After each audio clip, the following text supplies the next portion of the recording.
Hello दोस्तों, मैं हूं वीर और आप देख रहे हैं magician of the CNC machining. इस वीडियो में हम बात करने वाले हैं कि 4 एक्सिस और 5 एक्सिस मशीन के लिए मास्टर में WCS कैसे लेते हैं, यानी ओरिजिन कैसे सेट करते हैं। तो देखते हैं इन डिटेल में। तो अभी मैंने मॉडल ओपन कर रखा है 4 एक्सिस के लिए। तो ये आप देखोगे यहाँ पे WCS मेरा यहाँ पे है, ठीक है। अगर मैं बात करूं WCS की, तो WCS ऑलरेडी यहाँ पे आप प्लेन देखोगे तो यहाँ पे प्लेन बाय डिफॉल्ट रहते हैं। जैसे कि आप देखोगे यहाँ पे इनको बोलते हैं सिस्टम प्लेन या फिर फिक्स प्लेन। यहाँ पे ये प्लेन है, इसको मैं डिलीट कर देता हूँ। ओके, तो अभी जैसे ये प्लेन है, ये जितने भी हैं इनको हम बोलते हैं फिक्स प्लेन या सिस्टम प्लेन। जैसे कि अगर हम रोटरी के केस में बात करें, तो रोटरी के केस में टॉप प्लेन पे आपको कोई भी प्लेन बनाने की जरूरत नहीं होती। फ्रंट प्लेन के लिए आपको कोई भी प्लेन बनाने की जरूरत है। लेकिन अगर मैं बैक पे जाऊं, तो बैक जैसे ही करूंगा तो मेरा पार्ट फ्लिप हो गया। क्या हो गया? मेरा पार्ट फ्लिप हो गया। तो अगर मेरा पार्ट फ्लिप हो रहा है तो वो रोटरी एक्सिस पे काम नहीं करेगा, यानी ये प्लेन काम नहीं करेंगे। बैक और बॉटम, सिर्फ टॉप और फ्रंट काम करेंगे। अभी देखते हैं कि बैक और बॉटम, अगर बैक और बॉटम पे मशीनिंग करनी है तो किस तरीके से करेंगे। तो चलिए देखते हैं। अभी यहाँ पे जैसे कि ये टॉप है, अगर मेरे को मैं फ्रंट देखूं तो फ्रंट का अपोजिट बैक है, तो मैं इसको क्या करूंगा, राइट क्लिक करके डुप्लीकेट। ओके, यहाँ पे डुप्लीकेट किया। डुप्लीकेट करने के बाद इसको करना है एडिट। अभी क्या है इसका, ये देखो फ्रंट में एक्स, इसका एक्स टिल्ट कर दो आप। सॉरी, यहां से ओके, मैं इसको टिल्ट करता हूँ। यहाँ पे ये बीच में लेना है, यहाँ पे सेलेक्ट करके यहाँ पे वैल्यू डाल देनी है, जितना भी टिल्ट करना है। मैंने 180 कर दिया तो ये अपोजिट हो गया। यहाँ पे इसका नेम कर देना है, यहाँ पे कर देना है बैक डुप्लीकेट, या फिर जो भी आप लिखना चाहो वो लिख सकते हो। Okay, just click okay. जैसे ही ओके किया ये बैक आ गया। अभी देखो जैसे ही मैं यहाँ पे जी व्यू करता हूँ तो ये देखो पार्ट रोटेट हो रहा है, ना कि फ्लिप। अगर इस बैक पे जाऊंगा तो ये फ्लिप हो रहा है। तो इस तरीके से क्या है कि हमारे कोऑर्डिनेट चेंज हो गए। अगर मैं बात करूं यहाँ पे, तो ये जैसे कि हमने यहाँ पे राइट साइड लिया तो जितने भी हमारे कोऑर्डिनेट हैं अभी एक्स में सारे प्लस हैं, और यहाँ पे मैंने बैक किया तो सारे माइनस में हो गए। ये देखो, तो इस तरीके से क्या है कि हमारे कोऑर्डिनेट ही चेंज हो गए। आपका प्रोग्राम यहाँ पे सही दिखाएगा, लेकिन जब आप उसकी एनसी आउटपुट निकालोगे तो वो गलत आएगी। तो ये चीज आपको ध्यान में रखना है। 4 एक्सिस के लिए आपको ऑलवेज डुप्लीकेट करना है जब भी आप एक फिक्स प्लेन पे काम कर रहे हो, टॉप या फ्रंट पे। अभी जैसे बॉटम पे काम करना है, इससे बैक साइड, तो वही हम टॉप को डुप्लीकेट करेंगे। यहाँ पे डुप्लीकेट करने के बाद इसको राइट क्लिक एडिट, और जस्ट इसको 90 डिग्री, जेड को आपको 90 डिग्री घुमाना है। तो ये रेड वाला है, इसको बीच में पकड़ना है, यहाँ से आपको प्रेस करना है 180, एंड यहाँ पे आपको टॉप डुप्लीकेट या फिर बॉटम डुप्लीकेट या बॉटम प्लेन कुछ भी लिख सकते हो आप, जो आपको प्रेफर लगे। जैसे कि आप अगर कोई कस्टम प्लेन बनाना चाहो तो वो भी लिख सकते हो। तो यहाँ पे ये देखिए, ये अभी हमने 5 एक्सिस का, इस तरीके से हमने 4 एक्सिस का, sorry, bottom plane, back plane define कर दिया। टॉप ऑलवेज आपका फिक्स वाला ही रहेगा, फ्रंट फिक्स वाला, लेकिन बैक और बॉटम नहीं रहेगा। तो इसके लिए हमने क्या किया, डुप्लीकेट प्लेन बनाया है। सिर्फ और सिर्फ रोटरी के केस में होता है। अभी अगर हम बात करें, यहाँ पे हमारे पास एक, इस जगह पे, यहाँ पे देखो, यहाँ पे मशीनिंग करना है। अभी क्या है कि हम इस पे मशीनिंग कर सकते हैं 4 एक्सिस में, लेकिन अभी मुझे इसका एंगल नहीं पता कितना टिल्ट करना है। और यहाँ पे अगर मैं देखूं तो ये एंगल मुझे नहीं पता इसका कितना टिल्ट करना है। तो हम क्या करेंगे, हम यहाँ पे एक प्लेन क्रिएट कर लेंगे। प्लेन क्रिएट कैसे करना है, यहाँ पे जाना है इस तरीके से। अगर आपको एंगल पता है तो एंगल ले लो, अदरवाइज क्रिएट प्लेन, और इस सरफेस पे आपको ड्रैग एंड ड्रॉप कर देना। देखो अभी यहाँ पे 2D आ रहा है तो इसको 3D कर देना है। अभी यहाँ पे लिया तो ये जेड इसके परपेंडिकुलर आ जाएगा। उसके बाद आपको यहाँ पे कर देना है x0, y0 एंड z0। तो ये 0 पे आ गया। जो भी एंगल है इसने एंगल ले लिया। यहाँ पे आप कस्टम या कुछ भी लिख सकते हो, ठीक है।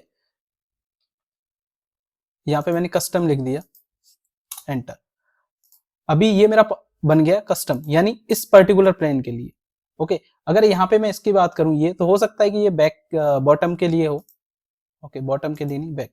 ओके, इसको हम बैक से मशीनिंग कर सकते हैं, लेकिन इसके लिए हमने ऑलरेडी कस्टम बना दिया। तो अब जैसे ही आप प्रोग्राम बनाओगे इन सभी के लिए, रोटरी ऑटोमेटिक रोटेट हो जाएगी उस पर्टिकुलर एंगल पे आके, और आपका पार्ट आप वहां पे मशीनिंग कर सकते हो।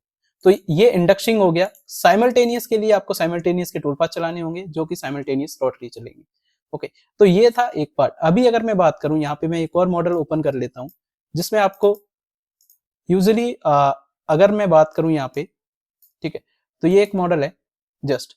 अभी इस केस में अगर आप देखो, इस केस में जैसे कि हमारे पास यहाँ पे टॉप टॉप पे भी मशीनिंग है, फ्रंट पे भी मशीनिंग है, ठीक है, बैक पे भी है, बॉटम पे भी है।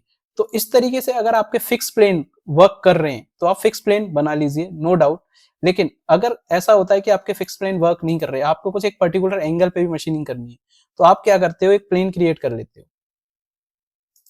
ठीक है, जैसे कि मैंने यहाँ पे ले लिया, एक प्लेन क्रिएट किया, 2D है, इसको 3D कर दिया। ठीक है, यहाँ से अभी मैंने इसका 45 पे है, सपोज 15 पे है, जो कि अभी एंगल चेंज हो गया।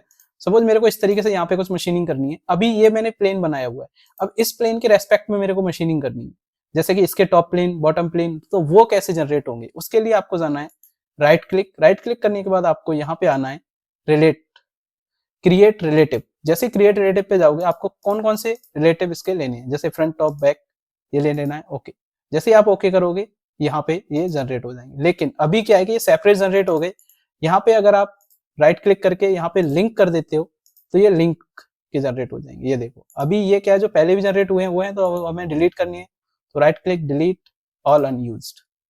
ओके, तो ये देखो, इस तरीके से आप प्रॉपर बना सकते हो 4 एक्सिस के लिए। ठीक है, ये थे 4 एक्सिस के लिए। अगर हम बात करें 5 एक्सिस की, तो 5 एक्सिस में 3+2, जनरली हम 5 एक्सिस में 2 टाइप की होती है, एक तो 3+2 मशीनिंग करते हैं, जस्ट वेट। ठीक है, 5 एक्सिस में हम 2 टाइप की मशीनिंग करते हैं, एक तो होता है 3+2 और एक जनरल साइमल्टेनियस 5 एक्सिस, जिसमें हम G68.2 या फिर DWO अलग अलग मशीनिंग के अकॉर्डिंग, अलग अलग कंट्रोलर के अकॉर्डिंग बोलते हैं। ठीक है, तो DWO है या फिर G68.2 है। तो जहां पे G68.2 है, वहां पे क्या है कि हमें सिर्फ एक जगह ओरिजिन लेना है, वो डिटेक्ट कर लेगा। लेकिन अगर हम 3+2 मशीनिंग कर रहे हैं, जैसे कि ये मेरा पार्ट है, अगर मैं इसको पहले ओरिजिन पे सेट करूं, तो जनरली यहाँ पे जाना है model preparation, align to plan, ये मेरा प्लेन टॉप पे या बॉटम पे रखना है, गॉट इट, ये अलाइन करनी है एक्सिस। उसके बाद आपको यहाँ पे जाना है ट्रांसफॉर्म, बॉटम, ओके, अभी यहाँ पे टॉप किया, ये देखो। ठीक है, तो ये इस तरीके से आ गया। ओके, ओ सॉरी, ये बॉटम पे आ गया। अभी मैं क्या करता हूँ, इसको फ्रंट करके रोटेट कर देता हूँ, क्योंकि ये रखना था हमें उल्टा, ये हो गया उल्टा। तो अब ने किया रोटेट, यहाँ पे जस्ट 180, आप टाइप कर सकते हो 180, कॉपी की जगह मूव। ओके, अभी मैं लेता हूँ यहाँ पे राइट क्लिक, टॉप व्यू, तो ये देखो, ये मेरा टॉप व्यू है। अभी अगर मैं बात करूं, जैसे कि यहाँ पे अगर मेरे को जैसे इसके राइट साइड में मशीनिंग करनी है, ठीक है, या फिर इसके राइट साइड में मशीनिंग, लेफ्ट साइड में मशीनिंग करनी है, या फिर फ्रंट पे मशीनिंग करनी है, तो जब भी आप 5 एक्सिस पे वर्क कर रहे हो, तो जो फिक्स प्लेन है उनको यूज कर सकते हो। 4 एक्सिस के केस में नहीं कर सकते, 5 एक्सिस के केस में आप कर सकते हो, गॉट इट। 5 एक्सिस के केस में आप राइट, लेफ्ट, बॉटम, बैक सारे कर सकते हो। लेकिन अगर ऐसा होता है कि आपको 3+2 मशीनिंग करनी है, जैसे कि ये इस फेस पे मशीनिंग करनी है, तो इस फेस के लिए आपको प्रॉपर यहाँ पे ऑप्शन प्लेन जनरेट करना होगा, जैसे इस तरीके से। आपकी इसकी एक्स वाई कुछ भी रख सकते हो, क्योंकि ये सिर्फ सी और टी प्लेन के लिए जाता है। ओके, सी और टी प्लेन, तो जनरली हमने इसको प्लेन बना दिया, कस्टम प्लेन। अभी अगर मैं यहाँ पे इसको जी व्यू करूँ, तो ये देखो, ये मेरे फ्रंट आ गया, गॉट इट। अभी मेरे के इसके रेस्पेक्ट के अकॉर्डिंग मेरे को रिलेटिव प्लेन चाहिए, तो राइट क्लिक, क्रिएट रिलेटिव, और यहाँ पे आपको रिलेटिव प्लेन मिल जाएंगे। जैसे आप करोगे, ये देखो, अभी इसके अकॉर्डिंग इसका फ्रंट ये है, बैक ये है। तो जनरली जब भी आपको ऐसा लगता है कि आपने कोई नया प्लेन दिया है, जैसे कि हमने क्या किया था, अभी WCS अभी इस पे यहाँ पे रखा था, अगर मैं यहाँ पे बैक जाता हूँ, मैं कहता हूँ कि मैं यहाँ इसको ऑफसेट लेना ही नहीं चाहता, यानी इसको कोऑर्डिनेट जहां पे मेरा पार्ट है वहीं पे मैं क्रिएट कर देता हूँ, तो ये मैं पहले हटा देता हूँ जो भी अनयूज्ड है। ओके, इसको भी डिलीट कर देते हैं। ठीक है, अभी यहाँ पे जैसे मेरा WCS मेरा ये है, लेकिन मैं अलाइन टू प्लेन ना करके अभी डायरेक्ट मैं यहाँ पे जाता हूँ, यहाँ पे प्लेन क्रिएट कर देता हूँ, नया प्लेन बनाया, जैसे कि मैंने यहाँ पे ये बना लिया, गॉट इट। यहाँ पे जब ये मैंने प्लेन बनाया, अभी ये प्लेन तो हो गया, बन गया, लेकिन अभी क्या है कि जेड बॉटम में, तो जेड को मैं क्या करूंगा, अप कर दूंगा। जेड को अप करने के लिए यहाँ से 180, ओह नीड टू दोबारा लेना होगा, क्योंकि वहां पे वैल्यू डालनी थी। अभी जैसे कि मैंने यहाँ पे लिया, ओके, फेस सिलेक्ट करना है आपको, इसके लिए फ्लैट फेस रिक्वायर्ड है, यहाँ पे कर दिया 180, 180 किया, तो देखो जेड ऊपर हो गया, एक्स ये हो गया। ओके, आप किसी भी पॉइंट पे ले सकते हो जहां पे भी आपको लग रहा है, जैसे कि मैं चाहता हूं कि मैंने यहाँ पे इस होल पे ले लिया, बॉटम में। ठीक है, अभी इसके रेस्पेक्ट के अकॉर्डिंग मैं एक्स भी डिफाइन कर सकता हूँ, ये देखो एक्स स्ट्रेट हो गया। ओके, ये मेरा अभी कस्टम ओरिजिन है, यहाँ पे मैंने फिक्स प्लेन का मैं यूज ही नहीं कर रहा, मैं सिर्फ इनका यूज कर रहा हूँ इसका। अभी इसके रेस्पेक्ट में मेरे को मशीनिंग करनी है, जैसे कि टॉप फ्रंट बॉटम किस तरीके से करूँ। तो अभी जैसे मैं इसका टॉप कर रहा हूँ तो ये आ रहा है, ठीक है, ये जैसे देखो ये मैंने सिलेक्ट कर दिया, अभी टॉप किया तो सही है, फ्रंट किया ओके ये फ्रंट आ रहा है, गॉट इट। तो लेकिन अभी जैसे कि ये फ्रंट आ रहा है लेकिन मेरे पास यहाँ पे प्लेन नहीं है, तो राइट क्लिक करूंगा क्रिएट रिलेटिव, और जो भी आपको प्लेन चाहिए यहाँ पे टॉप ऑलरेडी ये है, ये टॉप आइसोमेट्रिक वगैरह जो भी चाहिए वो क्लिक कर देना। जैसे ही आप क्लिक करोगे ये देखो ये इसके प्लेन आ गए। अब अगर मैं इसको देखूं यहाँ पे राइट लेफ्ट ये तो सारे दिखा देगा, गॉट इट। तो इस तरीके से आप प्लेन क्रिएट कर सकते हो अगर आपने कस्टम प्लेन भी लिया है। तो ये 5 एक्सेस में बहुत ज्यादा काम आने वाले हैं, प्लेन क्रिएशन और फिजिबिलिटी चेक करना। वो ऑलरेडी मैंने इन डिटेल में वीडियो बताया है कि फिजिबिलिटी कैसे चेक करें। बाकी हमारा कोर्स लाइव चल रहा है मास्टर कैम का 4 एक्सेस 5 एक्सेस के लिए और 3 एक्सेस के लिए भी। तो आप नॉलेज टीवी आप डाउनलोड करें, वहां पे आपको सारी डिटेल मिल जाएगी। बाकी आप मुझे कांटेक्ट कर सकते हैं व्हाट्सएप पे, टेलीग्राम पे। बाकी ऐसे वीडियो देखने के लिए थैंक यू फॉर वॉचिंग।